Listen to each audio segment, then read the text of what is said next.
Hello, everyone. I'm going to give just a couple more minutes for more people to join. I think we're missing about half of the people who registered. So we'll get started in just a couple of minutes.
Okay, we'll go ahead and get started, guys.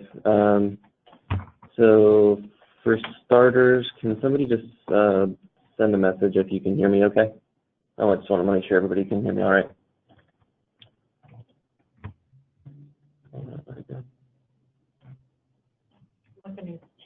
All right.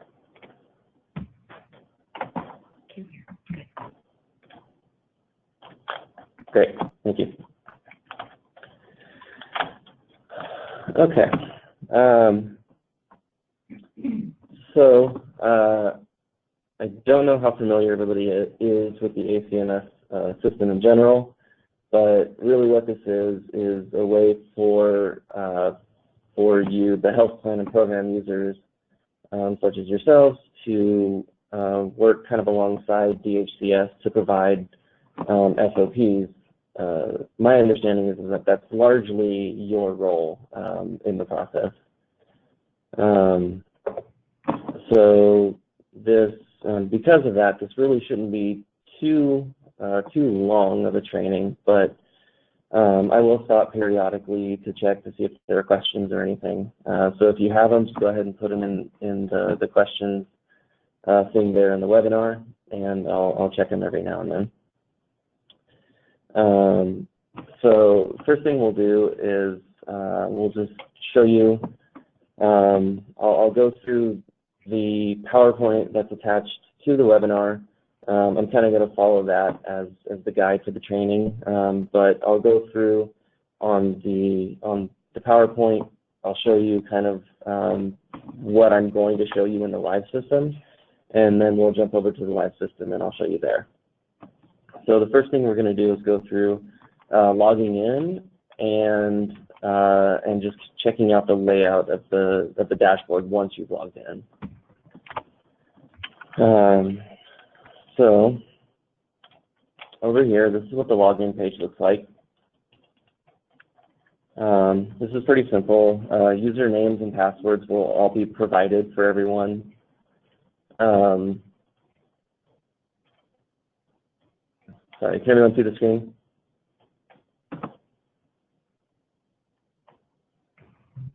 There you go. Okay. Thanks for letting me know.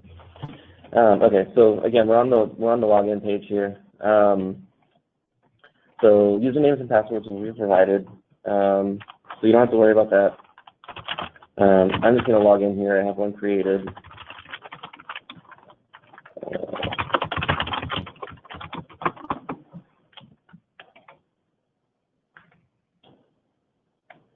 All right. So once you log in,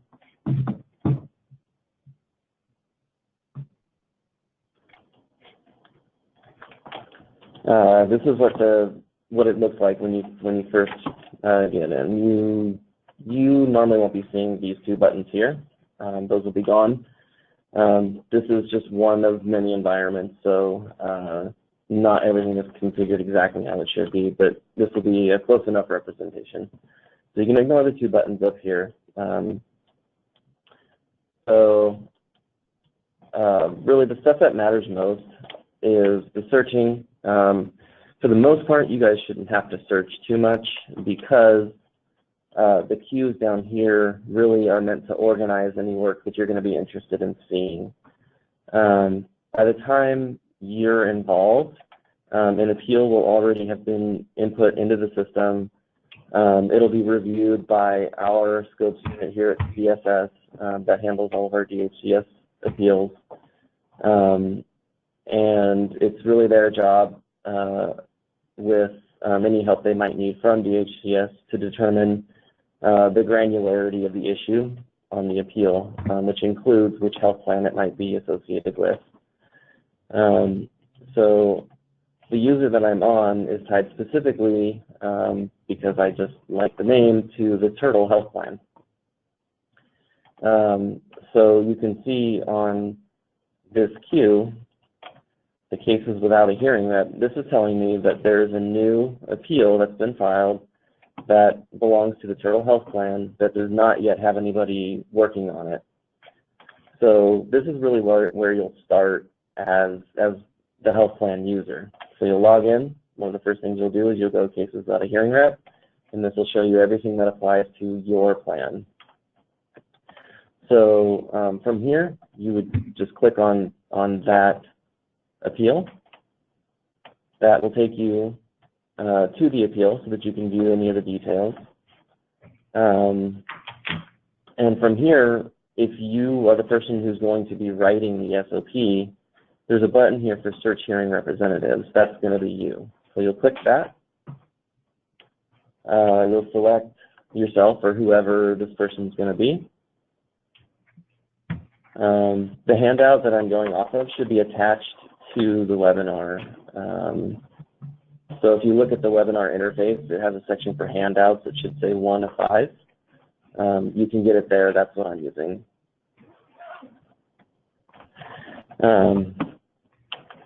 So anyway, you select the person that you want to be the hearing representative. This will be the person who presumably is providing the SOP for the hearing. So you'll select this person from the list. You'll click Select Hearing Representative, and that will apply this person as the hearing representative to this appeal. At this point, you just want to scroll down to the bottom and save to make sure it keeps that person there. And ignore this.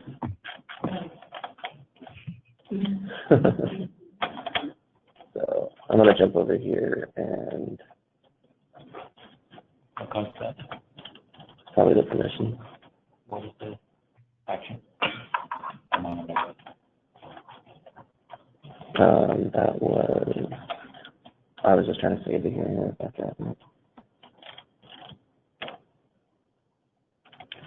All right, so let me find this real quick.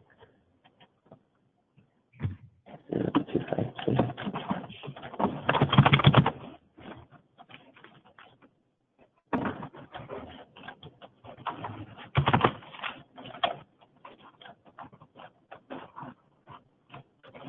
So there's a little bit of a system error there, but I'm going to do the same thing just from a different account, but it shouldn't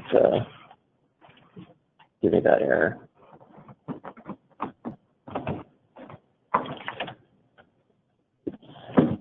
Okay, so let's just pretend that all went as it should have.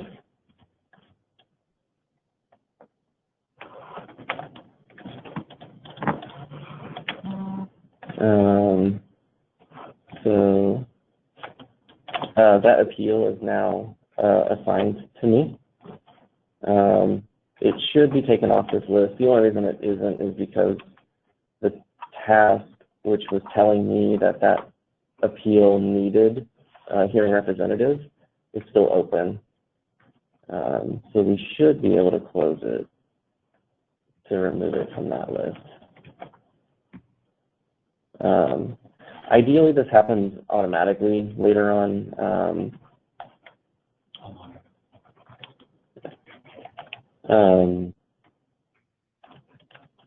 Instead of you having to go in here and manually close this.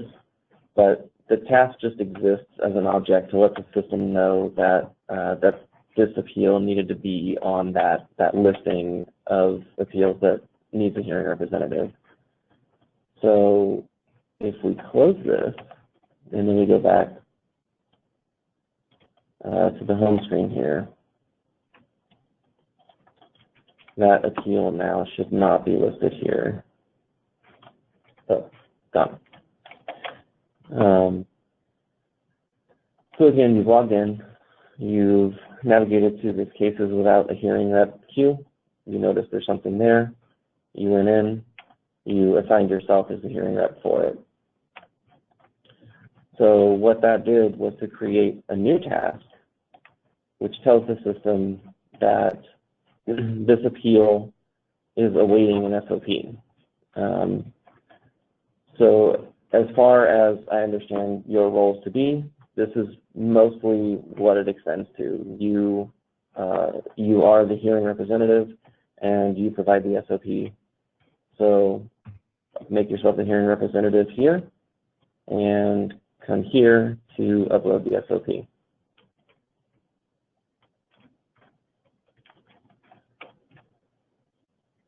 Come on.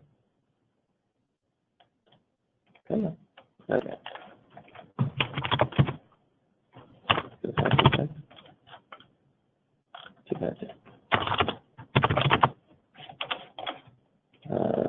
It should navigate me from that listing, but it wasn't. So, all right. So we know that we are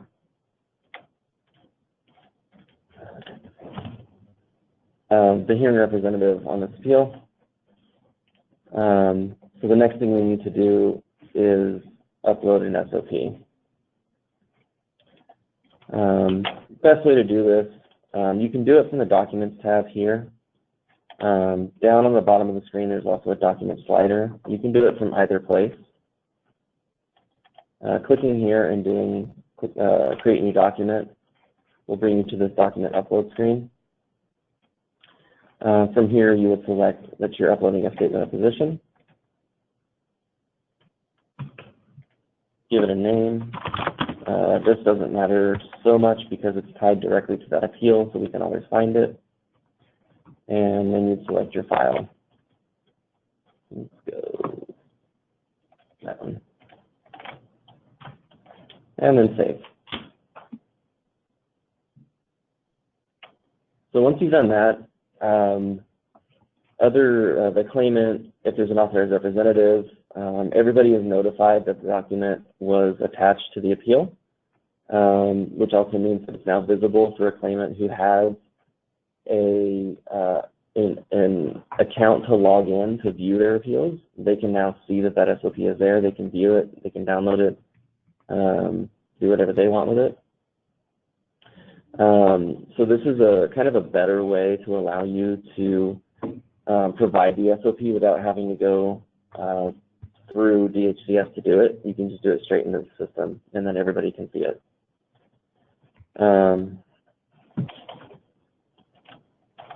So I went a little ahead of this document here. See if we can catch up. So for the most part, the appeals that you're going to be concerned with should be categorized for you in one of these queues. If for some reason it's not here and you need to find a specific appeal, you can search for it using this appeal search up here. You just type in the case number, hit search, and it'll display your results here. And then from here, you just click the magnifying glass, and that will navigate you to the appeal.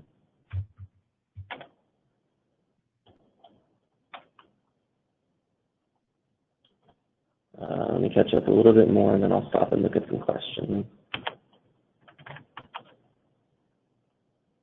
Again, we saw this. The case was without a hearing rep queue.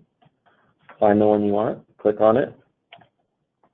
That'll bring you to the appeal screen where you can click the hearing representative button at the bottom, find yourself, click select hearing representative on that one interface, and that will apply you as the hearing rep. All right, I'm going to stop for a second, to kind of look at some of these questions.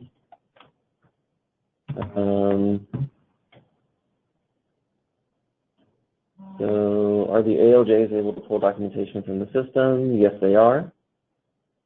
Let's see. The acronym SOP is Statement of Position.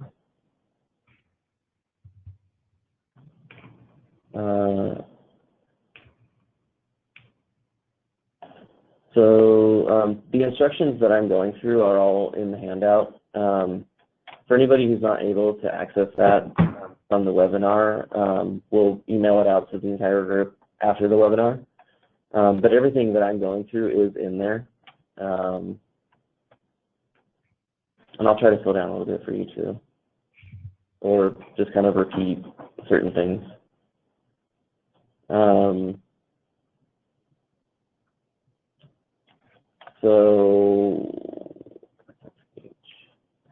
sure about it. There will be a full user guide, user manual for the system. That's still being developed. So for now, what we have is the training materials, the one that's attached here and the one that will be emailed out after. But there will be a full user manual that's created for the system before go live.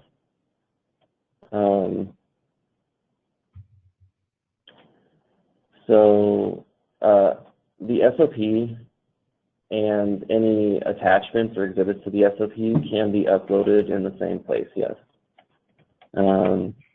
Again, you would do that either from the document tab or from the slider here. I showed the slider before, so I'll show the document tab now. If you just go to the document tab, this will list all of the documents which apply to this appeal. If it's a notification, like the acknowledgement letter, it'll be notified here, system generated. So this is how you can tell that that essentially this was something that the system created, not something that was uploaded by a person. So if there's any attachment or exhibit to the SOP, it's done the same way as the SOP was. You would just go to New Document, and then from the category, it's part of the SOP. So you select SOP from the category. And instead of the statement of position here, you would select the SOP and then an attachment. And then the rest of it's kind of the same as it was earlier. Just give it a name, select your file, and then save.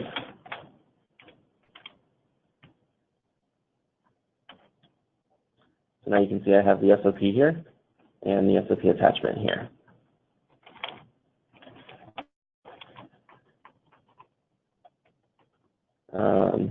There will be a number of trainings. There's another one this afternoon.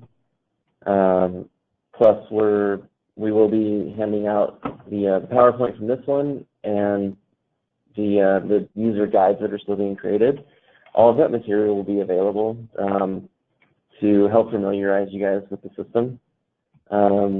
We'll be offering as many trainings as are necessary to get people comfortable with it before go live. So as far as remembering everything right now, you don't need to worry about that. Just as long as you're kind of getting some exposure and it's not totally foreign. If you do participate in another training, it'll be more familiar then. That's at least partially the goal.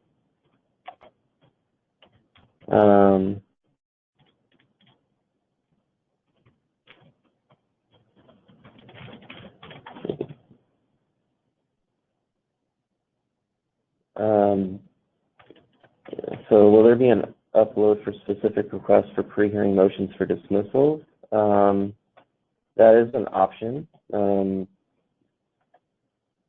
You can request a dismissal. You would attach a document, and that would just be reviewed internally. However, that process is handled now. But you can do that in the system, yeah.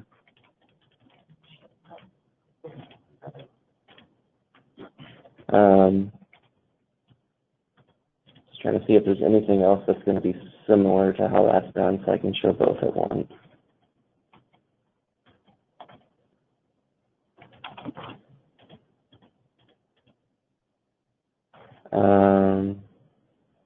So quickly, can more than one party be a hearing representative for an appeal? Currently, no, but that is something that we're planning on implementing shortly after go live. That's actually a pretty big thing for us because it affects not just DHCS, but also Cover California and even some of our strictly county cases. So that's important, and we'll be doing that. So as far as being able to request a dismissal, requests of any kind really kind of all live on this task tab. So after navigating to an appeal, if for some reason you need to request a postponement because somebody can't make it to the hearing, or if there's an emergency, that type of request, if you want to request that an appeal be dismissed, any kind of request like that is all going to be under this task tab here. These were both created by the system. This one was the one, this assigned hearing rep was the one that was telling you that this appeal needed a hearing rep assigned. And then this submit SOP is the one that's letting you know that you're now assigned to this appeal and that you still need to provide an SOP. I did that. So after I do that, I would probably want to close this task just so it's no longer showing up as an SOP that needs to be submitted. So I would just go into the task, select this action that I've completed it, and then save.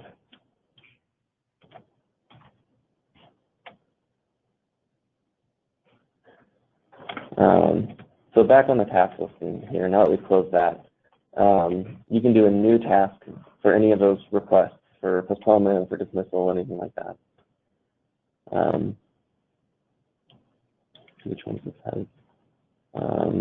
Permissions too. So again, this environment's not fully configured, but there would be an option here to request a dismissal. So let's just use. Is that something Healthline user would do?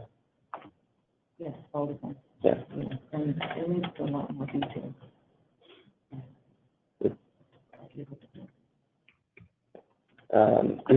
So there is the option for that. It's not showing here because it's not configured to right now.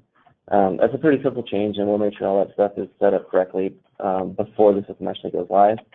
But it's really as easy as going here, selecting the type of request that you want, whether that be a postponement or a dismissal or whatever. Depending on the type of task that you want to create, other fields might appear if other information is necessary. For this one, you would just enter the required information indicated by the R here, and then save. And that would then create the task. And then similarly to the way that the queues for you work here, there are queues internally for state hearings that would then tell us that you've requested that dismissal.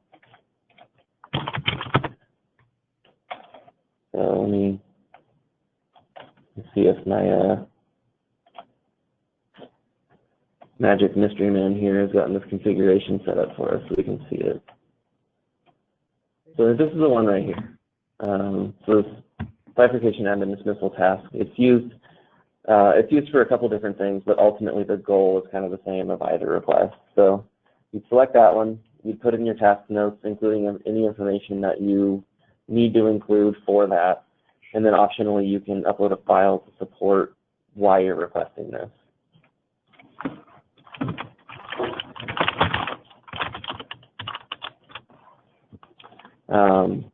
Let's get a file real quick. Manual file, and then save. Okay, well it showed up for us, but it's still not going to let me create it. So yeah, but that's the process. So let's take another look at some questions here really quick.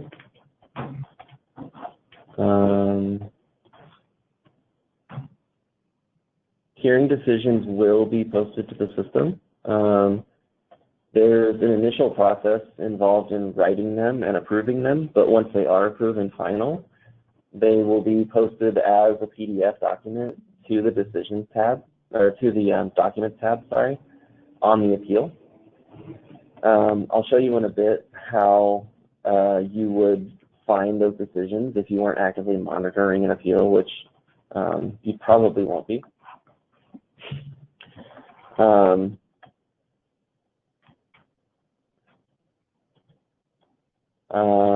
So what role will DHCS State Fair Hearings team now play in this State Fair Hearings process? As far as I know, the established kind of process between DHCS and you guys still exists. The difference really is that you don't have to go through them and they don't have to constantly contact you to ask about the SOP. All that can be done within the system. From my understanding, any processes that DHCS has for kind of administrating the fair hearings and keeping track of each of the divisions, different workloads and everything, that's all still going to be on them. They also have the ability within the system to to assist with that and keep track of any hearings that apply to like managed care division, for example. They will be able to see everything from managed care division. You guys, by contrast, will be able to see anything assigned to your health plan. So they'll just have kind of a bigger picture so they can keep track of everything that pertains to their unit, whereas really you guys just want to see anything that pertains to you, and that's all done for you. So,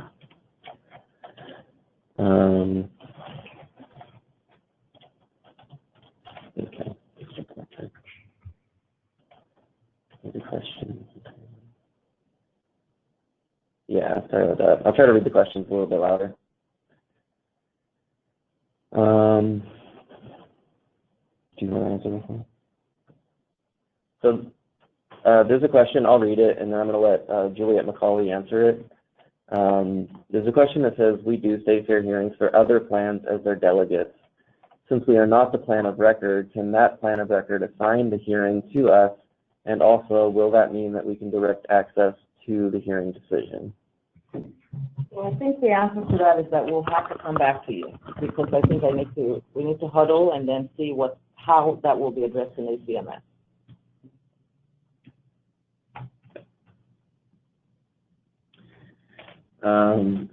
From a technical standpoint, I will say that we have the ability to do something similar with the county appeals.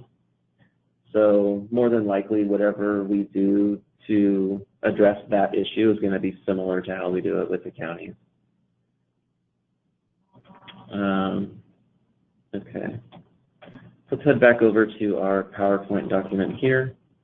I'll kind of go over the slides here for uploading an SOP, although I have shown you. So again, anything that requires an SOP will appear in your SOP needed queue here. You would just click on that row. It takes you to the task where you can click the document slider and then create new document. that will take you to this this page here. Select SOP, give it a name, select your document, and hit save. Once that's done, you just want to close out that Submit SOP task by selecting the action Hearing Prep Complete and then hitting save. And that will remove it from your queue here, so that you don't, so that you're not seeing stuff that you've already completed.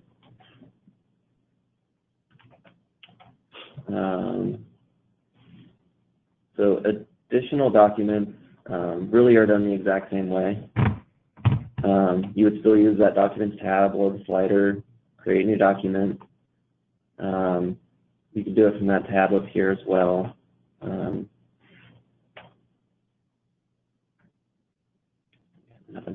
Let me get to an appeal here.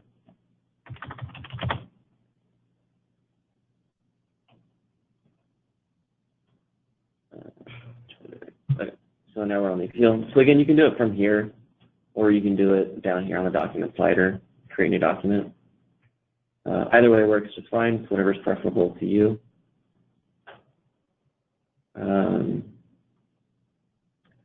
So there are categories that are kind of predefined. Some of these may not apply to you. Hearing audio probably won't, so those won't be visible when the system's actually live. Right now it's just kind of displaying all the different categories. You guys might be concerned with the administrative dismissal one here, statement of position. But if you have something that doesn't fit into one of these categories, you can always select Other, and then Additional Document, and then provide a name that kind of gives it, some context, and then choose your document. Optionally, there's a description field down here. If you put something in that field, show you real quick. We'll just pick a document.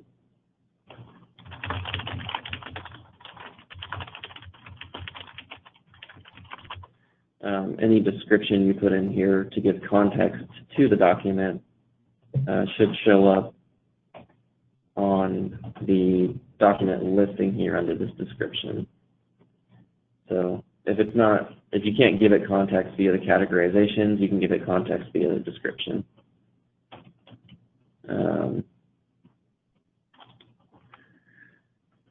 Yeah, so that was that new document screen there.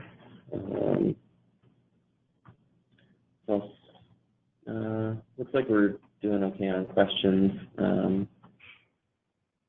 think.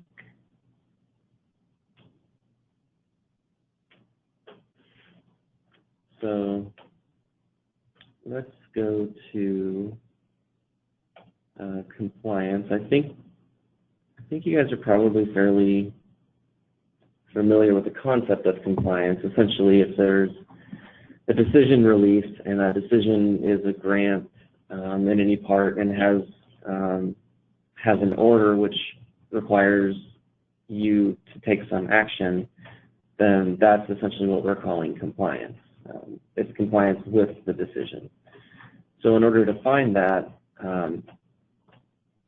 well, first I've created just to show you how this might work, I created a saved search. So this really is going to give me a list of release decisions and let me know if there's compliance required on those. So running this search, which is something you can do at any time. You can also create other searches that might be helpful to you that are similar. So this tells me that there's one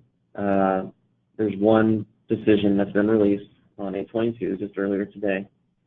I'm the hearing representative for that, but there's no compliance required, so I don't need to worry about it. If compliance was required, I can navigate to that appeal, and there would be a compliance task for me to complete. Same as all of these other tasks. So there'd just be a task there. All that's asking for is either a document or some other verification that whatever the order from the decision was has been complied with. So again, that operates the same as really any of these other tasks. You would just click into it. Sorry about that. It's other browsers are timing out. You just click into it, provide your explanation, your document if you have one, and then click save. And then you'd be done. So you would have a decision compliance queue as well. I just wanted to show you the advanced search. So similar to the other queues, that would show anything here with compliance that was required. You go into the task, again, complete any notes you need to do, indicate when this was completed, and select your action that you've completed it. If you wanted to do a document, you would just do that on the Documents tab, same as I've shown you a few times now. Nothing new there. It should be fairly repetitive as far as how to do things. We didn't want them all to look differently. Select compliance completed, hit save, and you're done. Julia, we have a kind of a stream of questions coming in that all pertain to notifications and how the health plans currently are notified about activities that are happening on a case. Okay. And ACMS doesn't have a lot of notifications, especially when there's no specific party identified on a case. So there's questions coming in about how do we get notified that an expedite has been entered into ACMS? How do we get notified about pre-hearing motions and dismissals and when decisions are rendered? So given that ACMS doesn't specifically notify a central inbox for all of the health plans, given that there's so many, and keeping track of that from the system is a little bit difficult. Do we anticipate kind of business as usual when it comes to the scopes unit notifying health plans, or DHCS? How does that currently work, and how do you envision that working in the future? So there are a couple of aspects there. First, with the 3-day expedited cases, we will continue business as usual with those. We will continue to notify the plan when the case has been expedited, and also when a decision is rendered, because we want to make sure that you get that decision in time to comply within 3 business days, like you're supposed to. As far as regular cases, there was another aspect to that, regular decisions, right? How will they know when it's been uploaded? Those will be uploaded to ACMS once they're completed, and then like Scott taught in this webinar, you'll be able to go into your queues or search your cases and see which ones have decisions in there, and then you'll be able to also see a copy of that decision that's been appended to the case. As far as pre-hearing motions and those kind of things, yes, we will continue to do business as usual, at least for the time being. It may be that later on we incorporate those systems into ACMS, but we do want to take a slow approach to that so that there's not a lot of changes for all of you right off the bat.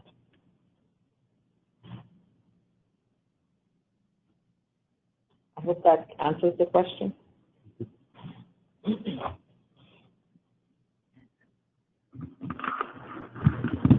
Okay. Let's take a look here if there's anything else I can answer.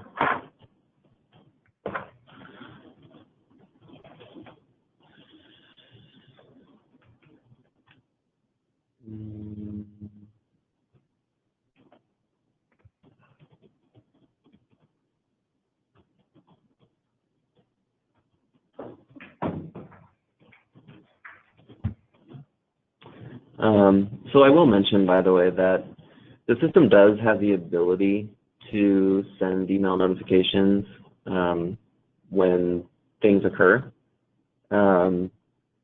We were hesitant to do that just across the board because what we heard was that various people wanted notifications of various things, and ultimately it would result in a lot of emails for things that you may or may not care about. Sometimes you'd care about certain things, sometimes you wouldn't. If the system if it were configured across the board to send emails, say for when a document is uploaded, for instance, you would be getting, potentially dozens of emails a day for appeals that you're assigned to where a document was uploaded either by a claimant or if there was an action taken by the system and a document was created, it would notify you of that too. So we were hesitant about implementing too many of those initially, but that's not to say that the ability isn't there. And if we see in the future that enough people are requesting a certain notification, we can implement those at that time.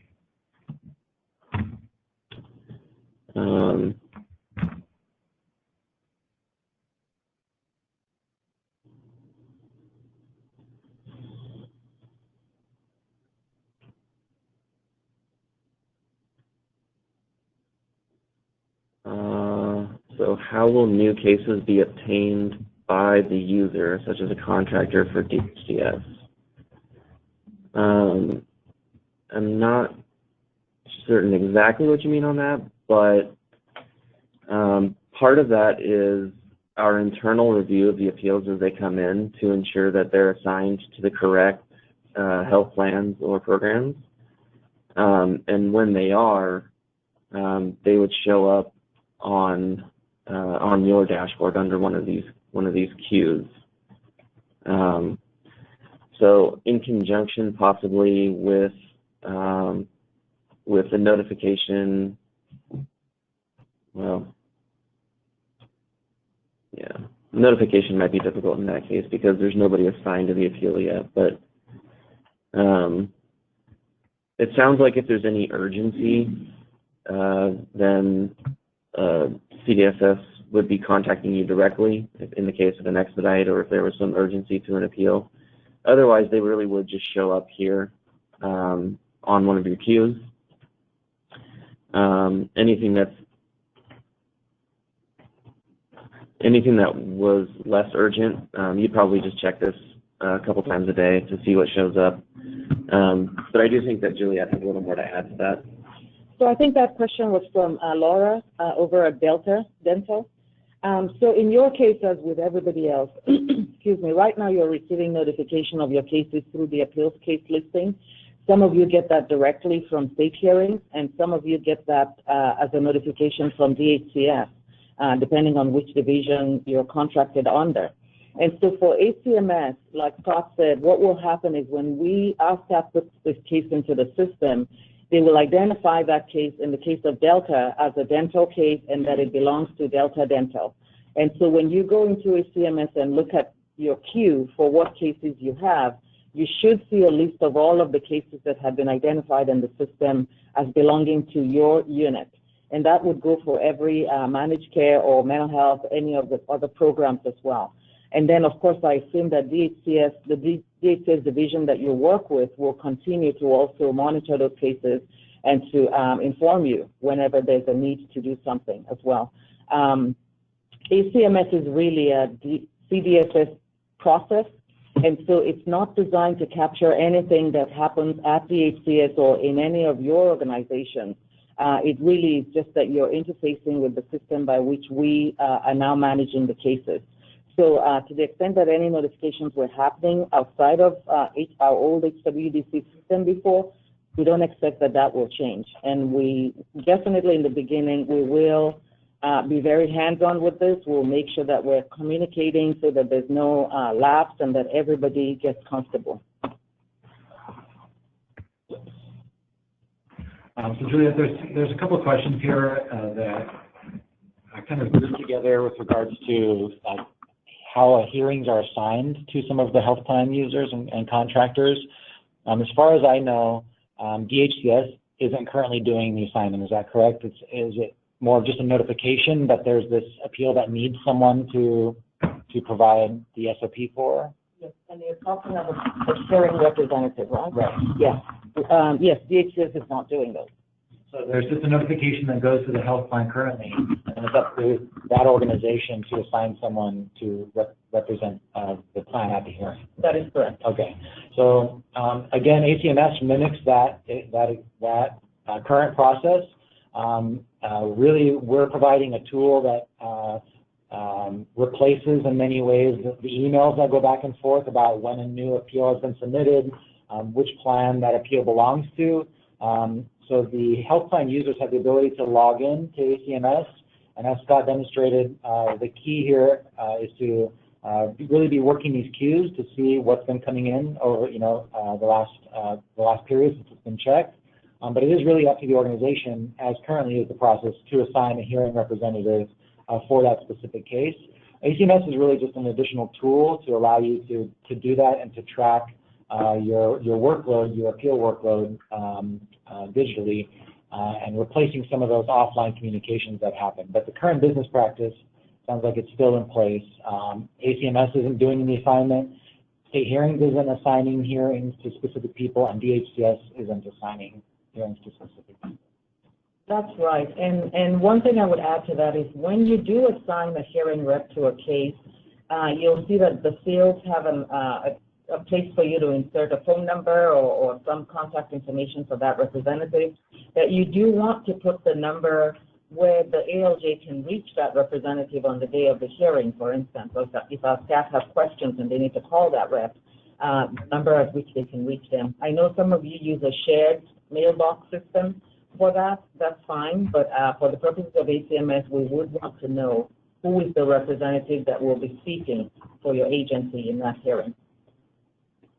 Scott, we have a question that says, does the system show if there's any specific language request, such as a need to translate the SOP on case file or to have the interpreter?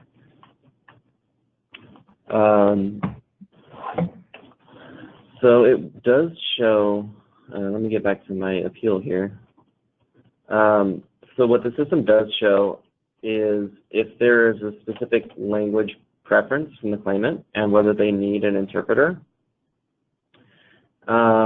This is not capturing anything such as a request to translate a document or something like that. I believe our process right now, for example, with decisions, is to direct them to a service or a provider that can do that for them. So we don't currently capture the request to translate a document, but we do capture the claimant's preferred language and whether or not they would like an interpreter for their hearing.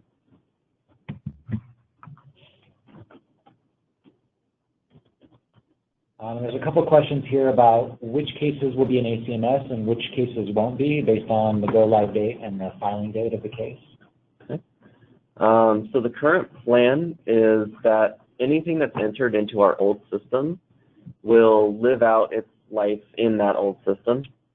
Anything that's entered into ACMS after go live will live out its life there. The plan really is to kind of let the old system phase out naturally, let any appeals that are in there run their course and not enter new ones, so that we're ultimately less and less reliant on that system until we fully move over to ACMS. And so we've got some plans in place to make that as smooth as possible. There's going to be a little bit of confusion there, I'm sure, but you know, we're all fully prepared for that eventuality, and you know, we want to be available to make that transition as smooth as possible. So beyond just the regular business support, there will be some technical support and whatnot for the application when it goes live, to ensure that those transitions are made as smoothly as possible. Let's see what else we got. Any other questions that you see? I saw a question in there about how cases are assigned. Is it based on the date that the case is filed? My understanding of that question is you're asking how do we determine which plan to send the case to?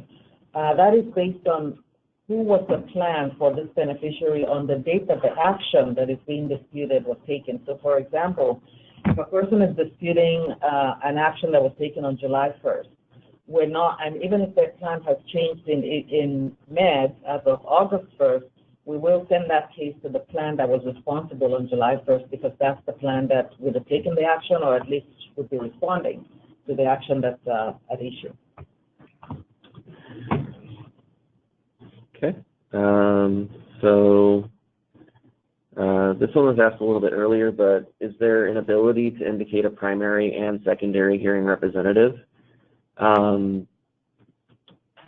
So currently there is not, but shortly after go live, because it's beneficial to essentially every organization that partakes in the hearing process, there will be the ability to specify as many hearing representatives as are necessary for the appeal. And so those can be, if you have a primary and a secondary, in case somebody's not available, that's fine. If there are multiple agencies involved, that'll take care of that too. Really, we just want to make sure that any contact for the hearing is available and everybody knows who they are, really to facilitate communication as quickly as possible and avoid some of the delays that come from people just not knowing who to contact. So would you recommend having the plan create a single email address to use for all the hearing reps? I don't know that I would necessarily recommend it, but I will say that I can see that working well if essentially each of your hearing reps can have their own individual logins, but they can all have the same reference email address. So if you guys use a group inbox, anybody monitoring that inbox would be aware of any of these, any of the actions that are occurring. In order to make that function a little better, you guys would have to be keeping track of what case numbers apply to who, or we would need to slightly modify the email that goes out to include the name of that hearing representative. But I definitely think that could work and could work really well if that's your process. Yeah, we'll throw it in there that HIPAA regulations require that we track individuals accessing case files. So we in no way would allow a group account. We want to track who is accessing pertinent information, sensitive information, confidential information on appeal. And we are required at the state to do, have auditing to know when and who access information in the system. So while you could have, as Scott mentioned, the same email address for an account, we definitely would require that every individual in the health plan have their own login for the HIPAA and auditing purposes. So next up, will multiple users be able to upload documents and update compliance, or just the hearing representative? So yes, multiple users will be able to. If you're part of the plan that an appeal is assigned to, you can go in and do it. The designation of the hearing representative is primarily for a single person to be notified if they're primarily working that appeal, and also for contact purposes, if the judge on the hearing day knows who to contact, if there's questions between CDSS here at State Hearings and the health plan, and we need to know a specific contact, that's mostly useful there. But that doesn't prevent another user from your health plan from going in and doing that work. If you have somebody who has more of a clerical role, that's perfectly fine. So will the system show on the hearing day if the hearings are running behind, or if the beneficiary no-showed? This would reduce the number of times we have to call into DSS.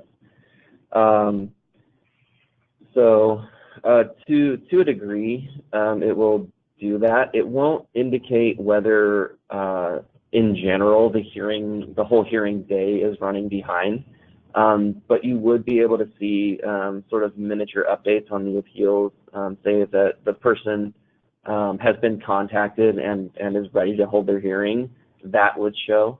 If they haven't been contacted at all, then that would be indicated essentially by the lack of some update.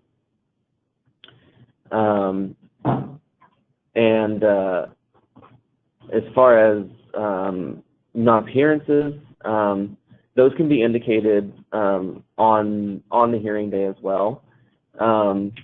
There's the ability for the state, either our scope staff or the judge, to indicate that that a claimant was contacted and that they either essentially chose to not appear, or that they've been contacted a couple times, and that that the scopes unit has decided at this point that they're going to mark them as a non-appearance.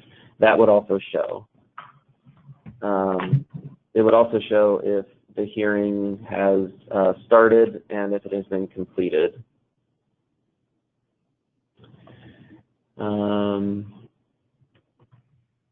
So with this new system, do we still have to send a copy of the SOP or case file to DHCS?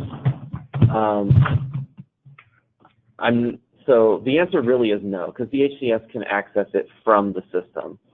I don't believe there's any good reason, and I haven't had any indication from DHCS that they would sort of arbitrarily require that to continue happening. They understand that they can access the document from the system, and I think everybody's kind of happy with that being the case. So we have, what is the alternative if the system goes down on the hearing day? Will the ALJs still have the SOP and case files? So I would say that if the system goes down, we have bigger problems than the ALJ accessing the case file.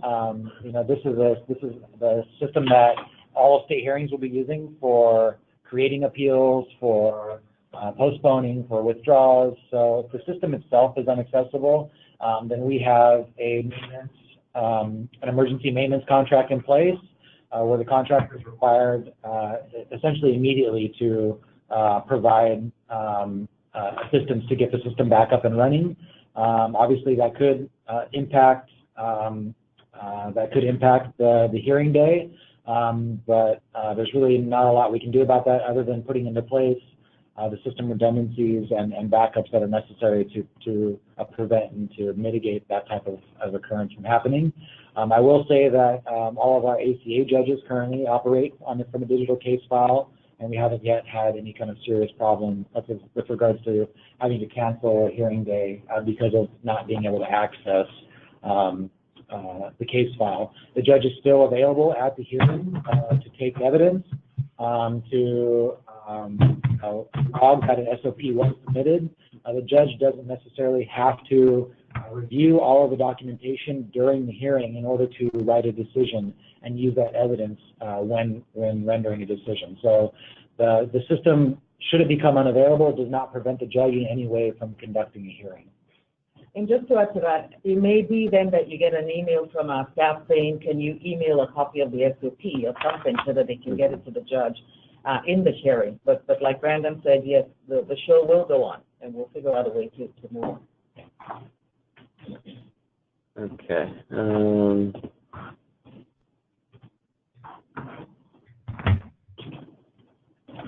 second.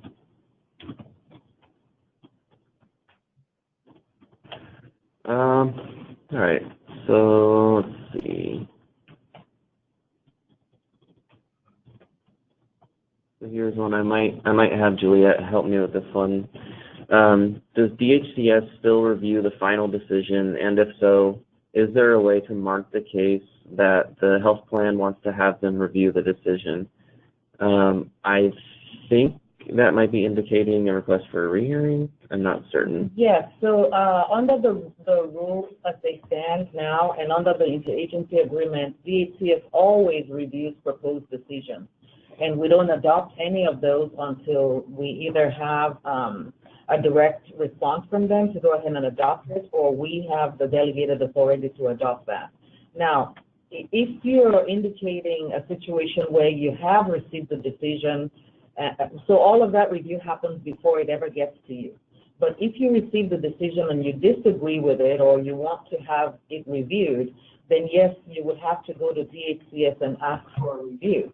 If DHCS agrees with you that that decision needs to undergo further review, then they will put in a request for a rehearing, and that goes through a rehearing process.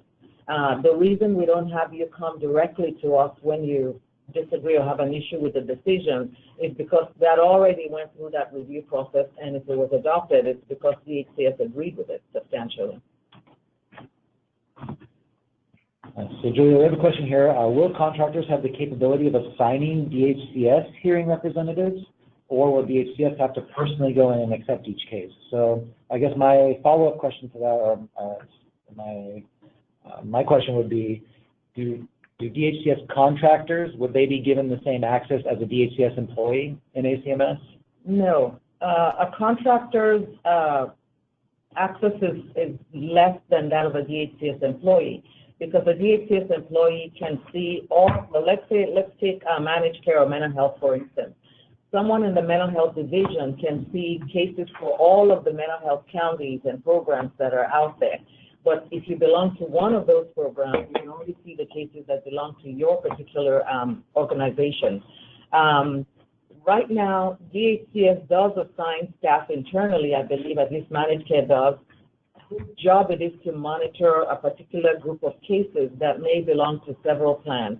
I don't think that's going to change. Like we said, this is not designed to change any of the external processes that are already happening. In fact, there was a question at a session on Monday where somebody from DHCS asked whether they would be able to assign a representative as well to, who has oversight over that case. And that's certainly something that they have a right to do and that they can do. But you would only have to worry about the case your case, getting that SOP in, being available for the hearing, and also participating in the process as needed.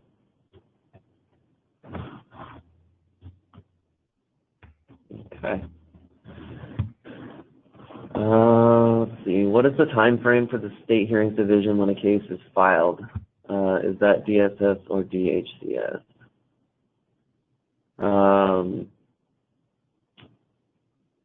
So I'm not certain what the intent here is. If you mean the time frame between filing and when a decision has to be released, that's always going to be 60 days for anything that goes to healthcare services.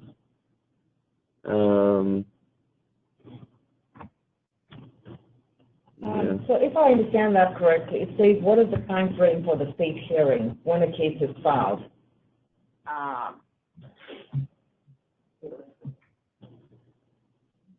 So for the plan to see the case on the the plan to see the case on the caseload. Oh, I see what you're saying. Okay. So under the current system, when a hearing request is filed, our staff have to take that hearing request, they have to code it, as in they have to determine what kind of issue, who's the responsible agency, and then they have to enter that into our HWDC system. And then the system then generates a list, the appeals case listing that goes to the health plans and to DHCS and to all the parts that it needs to go to. That process now can take anywhere from 2-3 days to a week at a time, or sometimes. With ACMS, that's one of the wonderful things about this system. That process will be greatly faster, because once our staff has entered the case into ACMS, you would be able to, when you go and pull up your queue, immediately see that a case has been entered that belongs to, say, Kaiser or any of the other plans, for instance. And so you'd be able to pull it up immediately. And so we all expect that this will save us all some time in that initial processing. And so you'll have more notice of the hearing date, which I think is a great thing. And that should all help us ultimately to avoid late cases. I hope that answers your question. From a data perspective, there is a point at which when the appeal is initially filed, it sits in sort of a review state. Once that's complete, once the scopes unit has done its review and it's assigned the correct agencies and programs, that gets pushed into a pending scheduling state. And at that point, really, from a data perspective, you can see it. So I'm not sure if that was a component of your question or not, but I thought it might be helpful. How long can you be in the system before you are logged off? That's just a setting. I think our our current policy is 30 minutes. So it should be, 30 minutes as long as you're inactive. So if you're taking any action and then you stop, at that point, 30 minutes later, you'll be logged out. I've got multiple windows open right now, so it's trying to log me out of different things, which is why it keeps popping up like that. But that isn't normal. That's just because I'm trying to do multiple things at once. So should the SOP and exhibits still be PDF'd all together with a table of contents, or should we upload them one by one? I would think that keeping them all together is more efficient. There's the reason that there's the ability to upload an attachment or exhibit to the SOP separately is just in case it was created after the fact and you need to. But otherwise, you can just use the SOP categorization to upload the entire document with all of its exhibits.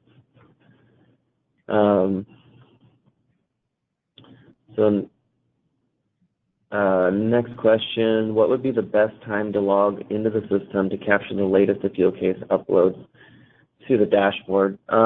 Really, that's going to happen kind of on a flow basis. Again, anything that has some urgency attached to it, you should be getting some personal contact, not just through the system. So I would say whatever you're comfortable with outside of that, maybe 2 or 3 times a day, morning, lunch, afternoon sometime. Anything that doesn't have the urgency attached to it, you've got a fairly long window to work with. So checking it, 2, 3 times a day is probably perfectly sufficient. There is a reporting function. So will we be able to run reports to see hearing decisions by hearing type, medical, DME, pharmacy, etc.? So we do have reports that will generate details of decisions released. I'm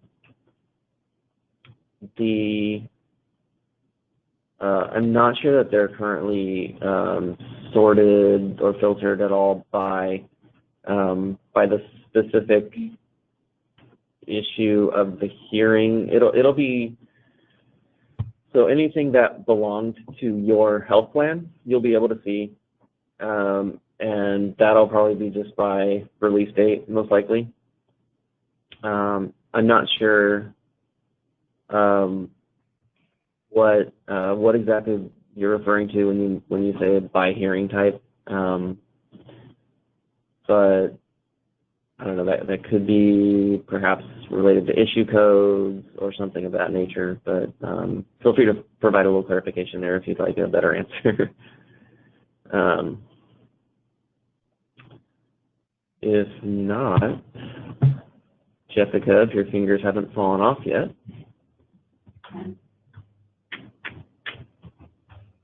Okay. All right. Well, it looks like, oh, there we go. So, yeah, issue codes. We do have the ability to continue capturing issue codes. Those issue codes are searchable. But I will say that issue codes in general are under some review. We're looking at potentially doing like English text categorizations to replace issue codes. But that's something that's still in review and will be kind of built out in the future. For the time being, issue codes do still exist, yes.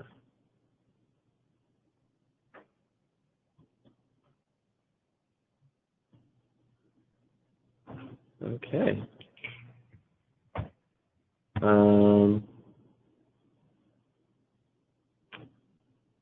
Well, if that's all for the questions, I guess I just want to say thanks, everybody. That was an amazing set of questions we got, and I'm really happy everybody was inquisitive. So again, there will be another one of these later today at 2 o'clock, and more in the future if you guys feel like you could benefit from seeing this another time or two.